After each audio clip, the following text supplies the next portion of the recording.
Padahal dia juga manusia. Kenapa aku takut ya? Aku selalu merasa dirugikan kalau deket sama dia. Aku tuh kayak salah terus dan dia berani banget ngatain aku. Apakah teman-teman juga pernah mengalami hal ini? Bertemu dengan manusia yang gak sadar sama kelakuannya sendiri. Kalau ia pernah mengalami, izinkan aku Zena di Suarasa Podcast mewakili teman-teman untuk bercerita. Semoga ada maknanya.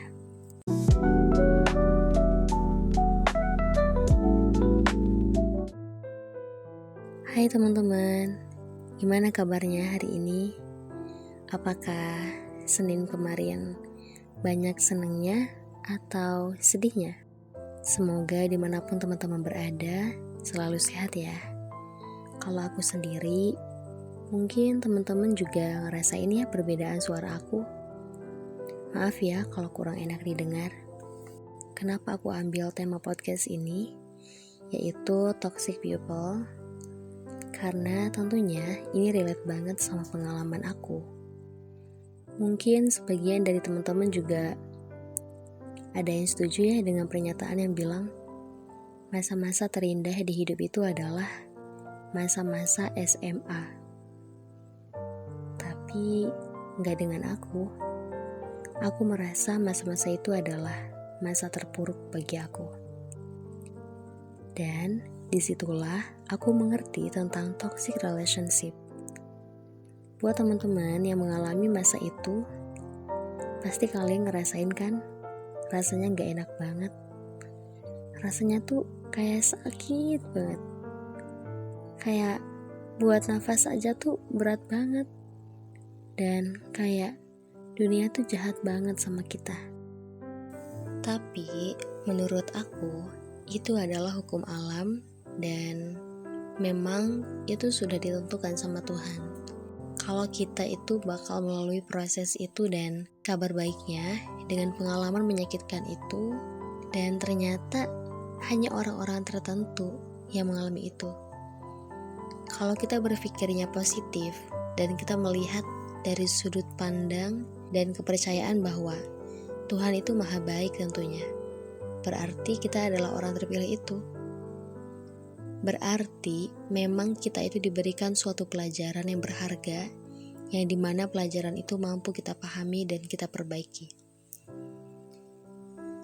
Sama halnya seperti perlombaan, yang dimana ada kalah dan menang, dan itu adalah hal yang biasa tentunya. Begitupun dengan ujian hidup yang satu ini, yang dimana kita menjadi imbas atau kita terkena racun dari ketoksikan mereka. Karena hakikatnya toksik itu adalah racun teman-teman. Dan gak sedikit kok orang yang berhasil melalui ujian ini dan sekarang dia menjadi pribadi yang lebih baik. Menjadi pribadi yang percaya diri, menjadi pribadi yang lebih berani dan gak terlalu peduli dengan pendapat orang lain. Dan tentunya dia gak peduli juga akan dibenci sama orang lain.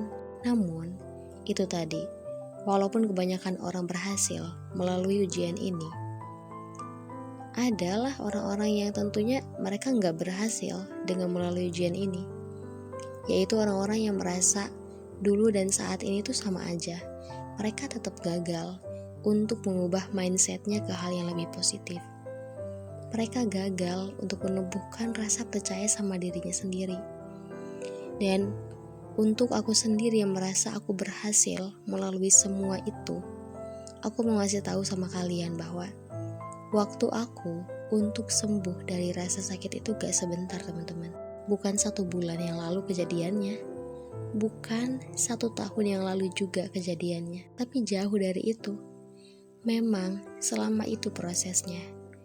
Jadi, buat kamu yang saat ini masih ngerasain hal kayak gitu, padahal itu sudah berlalu berbulan-bulan lamanya ataupun misalkan bertahun-tahun lamanya, kamu harus menanamkan keinginan untuk berubah saat ini juga.